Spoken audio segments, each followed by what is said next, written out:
She's a media producer, actress, talk show host, and philanthropist. She's best known for her talk show. She is worth $3 billion. She's Oprah, and here are her top 10 rules for success. The way through the challenge is to get still and ask yourself, what is the next right move? Not think about, oh, I got all of this stuff. What is the next right move? And then from that space, make the next right move and the next right move. And not to be overwhelmed by it because you know your life is bigger than that one moment. You know you're not defined by what somebody says is a failure for you, because failure is just there to point you in a different direction. Nothing about my life is lucky.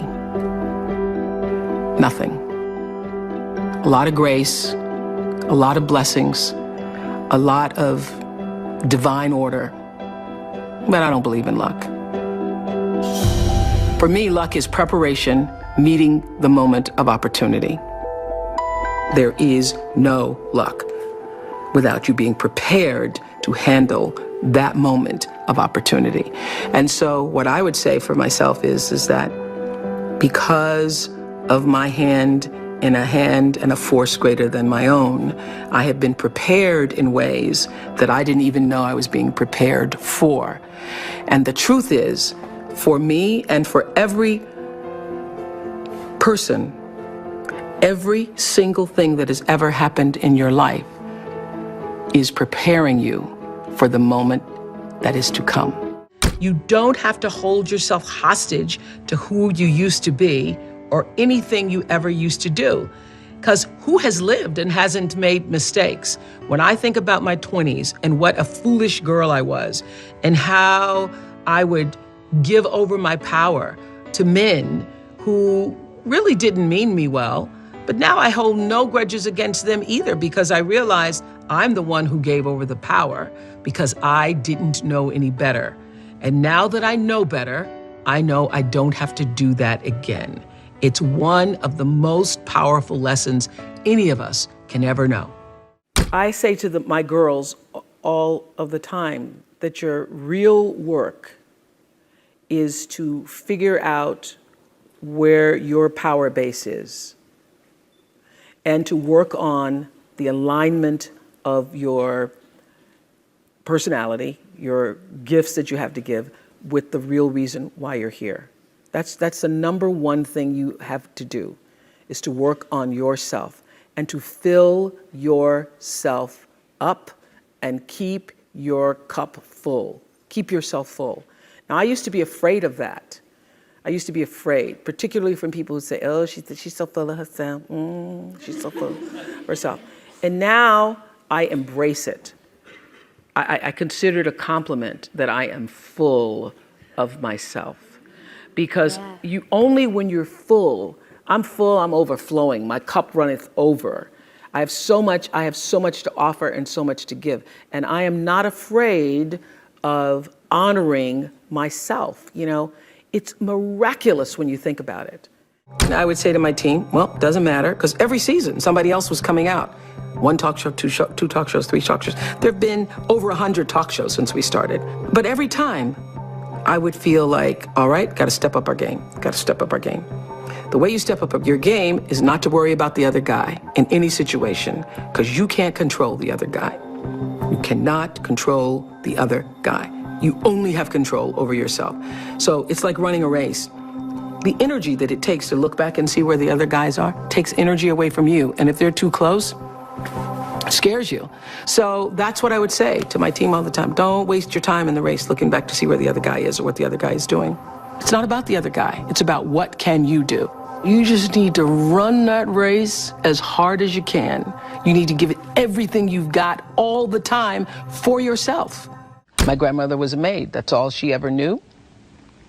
The only real expectation she held for me was that I would one day become a maid and, in her words, have some good white folks, meaning people who would not speak negatively about me, who would allow me to take food home, who would be good to me, would treat me with some level of dignity and respect. That was my grandmother's dream for me. But I had another dream for myself. another, more than a dream. I had a belief for myself. And I remember watching her hang out clothes on a line one day and say to me, "You have to watch me, Oprah Gail, because one day you'll have to do this for yourself." And knowing inside myself that that was not going to be my life. Don't know how I knew it, other than that thing that we all have, intuition or an instinct that said, no, this will not be my life. But because I sensed that and was connected to that, and I remember it was a very still moment. It was quiet, and I was still, and I was watching her. I could see her right now with the clothespins in her mouth and putting them on the line and seeing the breath, because it was cold, the moisture coming from her lips. And I knew that that would not be my life. I knew that I will not be hanging clothes on a line in a backyard in Mississippi. So I was either 4 or 5 years old. And that belief that that would not be my life is what I held on to for the longest of times. I just, no matter what, believed that there was something bigger, greater, more for me. I always understood that there really was no difference between me and the audience.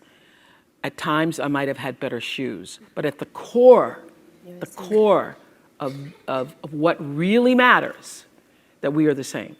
And you know how I know that? Because all of us are seeking the same thing. You're here at this fabulous school, and we'll go out into the world and each pursue based upon what you believe your talents are, what your skills are, maybe your gifts are, but you're seeking the same thing. Everybody wants to fulfill the highest, truest expression of yourself as a human being. That's what you're looking for. The highest, truest expression of yourself as a human being. And because I understand that if you're working in a bakery and that's where you want to be, and that may be what you've always wanted to do, is to bake pies for people or bake cakes for people or to offer your gift, then that's for you. And there's no difference between you and me, except that's your platform. That's your show every day. So my understanding of that has allowed me to reach everyone. To reach everyone. And there's no way that you wouldn't, because that's what I truly feel. A lot of people don't know their purpose. And if you don't know your purpose, your immediate goal is to figure that out, because otherwise you're just wandering around here. So the moment you can figure out what it is you're supposed to be doing, the sooner you are able to get about the business of doing that. My life is fueled by my being, and the being fuels the doing. So I come from a centered place. I come from a focused place. I come from compassion. It's just my nature. I come from a willingness to understand and to be understood. Right. And I come from wanting to connect. I mean, the secret of that show for 25 years is that people could see themselves in me. All over the world, they could see themselves in me. And even as I became more and more financially successful, which was a big surprise to me, I was like, oh my God, this is so exciting. You mean you got more than that 30,000? I got more than 30,000 by the time I was 30. But what I realized is, through the whole process, because I'm grounded in my own self, that although I could have more shoes, my feet stayed on the ground, although I was wearing better shoes. These are kind of cute today, too. So I could keep my feet on the ground, even though I could get more shoes. And I could understand that it really was because I was grounded.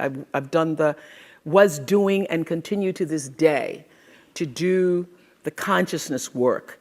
I work at staying awake.